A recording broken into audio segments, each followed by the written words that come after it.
if B were the right answer, what should have been shaded?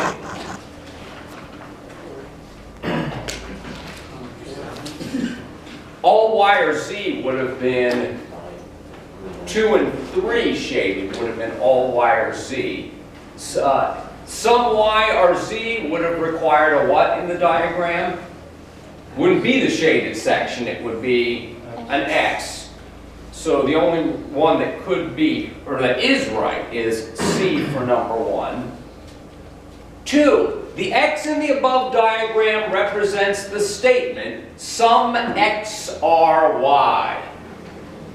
The X in 2 is an X and it's also Y. So that was some X are Y.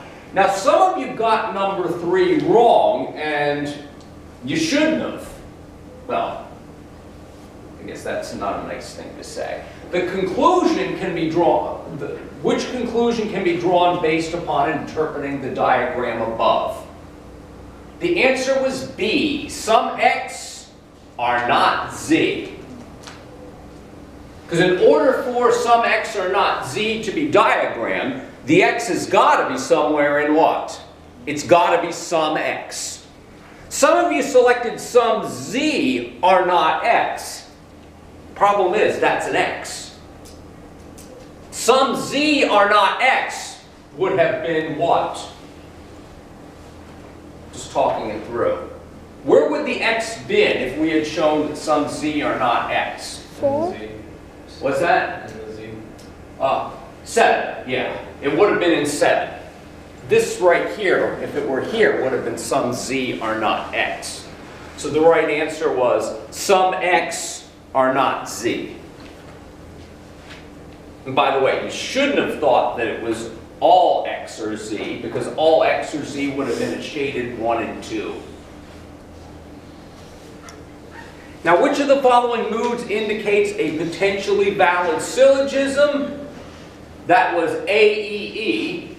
Even if you didn't remember the rules, if you did remember syllogisms we looked over before, you should have remembered, oh yeah, we've seen AEE syllogisms, AEE2, which is definitely valid. Now these two break the negation rule, and that's why you can rule out B and C. But this one is potentially valid as it stands, because it doesn't break the negation rule. Now, for number 5, it says, an A002 syllogism is invalid due to A and. In order to get this answer, you may have had to do what? Put it this way. And because it says it's figure 2, what's my middle term going to be? It's going to be Q.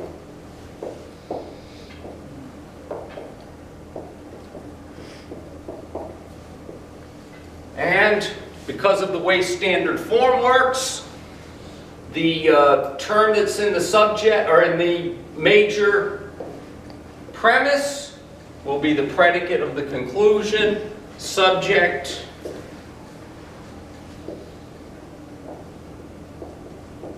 okay. That's what this one would look like. It's in standard form. Now, it doesn't break the negation rule because we have a negation as the conclusion and we only have one negation in the above. So A's ruled out. A distributed term in the conclusion that's not distributed by a premise. Now, if you remember those rules, O statements distribute predicates only.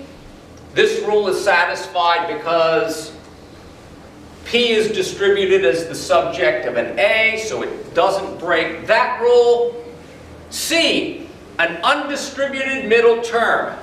That one is satisfied too because the middle term is Q. And remember, it only needs to be distributed how many times? Once.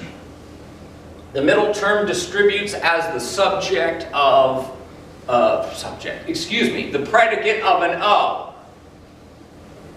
So the trick, what looked like a trick answer was the right answer. This is actually a valid syllogism form. So that was D. This one's actually valid. You may have had to write it out for yourself in order to clearly see this one. It's not as easy to do in your head. But yeah, those were the right answers. Questions before we leave this, before we take the quiz off?